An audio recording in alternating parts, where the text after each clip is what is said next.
થઈ ચાલો. જય માતાજી મિત્રો, અમે આજે વરોણા જઈ રહ્યા છીએ ખોડિયારમાંના દર્શન માટે. ફાઇનલી અમે હાલે લોરવાડાની અને ભેલડીની વચ્ચે પહોંચી ગયા છે અને અમે હવે જસ્ટ જઈએ છીએ વરોણા ખોડિયારમાં મંદિરે. બધાએ વરોણા તો જોયું જ હશે, ખોડિયાર માતાનું મંદિર આવેલું છે. પણ હું પહેલી વાર જોઉં છું. આ બીજા બધા મિત્રો છે મારા, તો ઘણી વાર જઈને આવ્યા છે. પણ હું પહેલી વાર ફર્સ્ટ વાર જોઉં છું વરોણા ખોડિયાર માતા મંદિરે. આ જે જઈને આવ્યા છે એમને પૂછીએ કે કેટલા કિલોમીટર છે, શું છે, કેટલા કિલોમીટર છે? અહીંથી લગભગ 90 કિલોમીટર પડે. અચ્છા, 90 કિલોમીટર. ખોડિયારમાંનું ધામ એકદમ બહુ સારું એમ મંદિર, અને લોકો દૂર દૂરથી બધા યાત્રાળુ આવે જ છે તે લોકો. જય માતાજી મિત્રો, અમે હાલ મુડેઠા પહોંચી ગયા છે નાગરેશ્વરી માતાજીના મંદિરે. મારા મિત્ર પિન્ટુભાઈ તમને બે શબ્દ કહેશે. અત્યારે આપણે તો મુડેઠા તો પહોંચી ગયા છીએ, પણ અહીંયા એક માતાજીનું મંદિર છે. ચલો બતાવો. માતાજીનું મંદિર છે, જ્યાં નાગેશ્વરી માતાજીનું મંદિર છે મુરીઠા. આ મંદિર તમે જોઈ શકો છો. નવરાત્રીનું અહીંયા બહુ મોટું આયોજન થાય છે. બહુ મોટા મોટા નામકીય કલાકારો આવે છે. સાતમના દિવસે વિક્રમભાઈ ઠાકોર, આપણા ગુજરાતના સુપરસ્ટાર કહેવાય એવા વિક્રમભાઈ ઠાકોર પણ આવે છે. સાતમના દિવસે વિક્રમભાઈ તો આવે જ છે, પણ બીજા ઘણા બધા મોટા નામાંકિત કલાકાર આવે જ છે. પણ મોસ્ટ બધા એક ફિક્સ છે કે વિક્રમભાઈ સાતમના દિવસે જ આવે છે. ચલો તો હવે આપણે જઈએ આગળ, મુડાઠાથી હવે નીકળીએ. ચલો.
દર્શન કર્યા.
જય માતાજી મિત્રો, તમે અહીંયા શૈલેષભાઈ બતાવજો કે બાજુના ભાગમાં હું અહીંયા ઊભો છો ત્યારે, અને મંદિર તમે જોઈ શકો છો.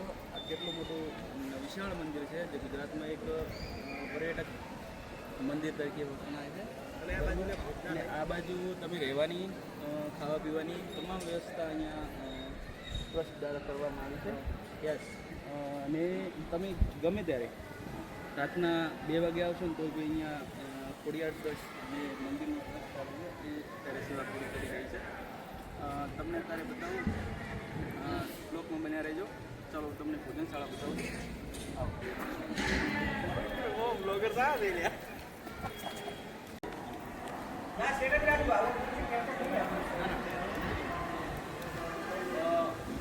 બોલો મિત્રો, તમે જોઈ શકો છો અત્યારે હું ખોડિયાર માતાજીના મંદિરની ભોજનશાળામાં તમને બતાવવા જઈ રહ્યો છું. અને તમે જોઈ શકો છો અહીંયા જમવાનો જે રેડી લગભગ શૈલેષભાઈ બતાવજો. અહીંયા સરસ સફાઈ કામ ચાલુ છે.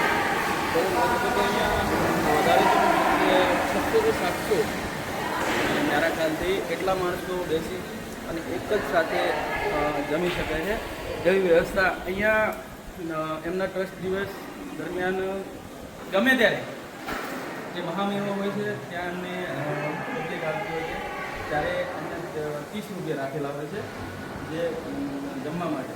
અને હાલ તો મોંઘવારીના પ્રમાણે જો જઈએ તો 50 રૂપિયા અમને કર્યા છે. અને જ્યારે ગમે ત્યારે મેળા લોકમેળા વગર તમે આવો છો તો અહીંયા મફત જમવાનું મળે છે અને ખૂબ સારી વ્યવસ્થા. તમે અચૂક એકવાર જરૂર મુલાકાત લેજો મંદિરની. બહુ સરસ. અહીંયા મંદિર માતાજી જે આવે છે એમની મનોકામના પૂર્ણ કરે છે, તમારી પણ કરશે. 1000% અંદર અવશ્ય આવજો. કોઈ અહીંયા રહેવા પીવાની ખાવા નાવા ધોવાની બધી વ્યવસ્થા અહીંયા ખોડિયાર મંદિર ટ્રસ્ટ પૂરી કરે છે. અંદર અચૂક આવજો. જય માતાજી.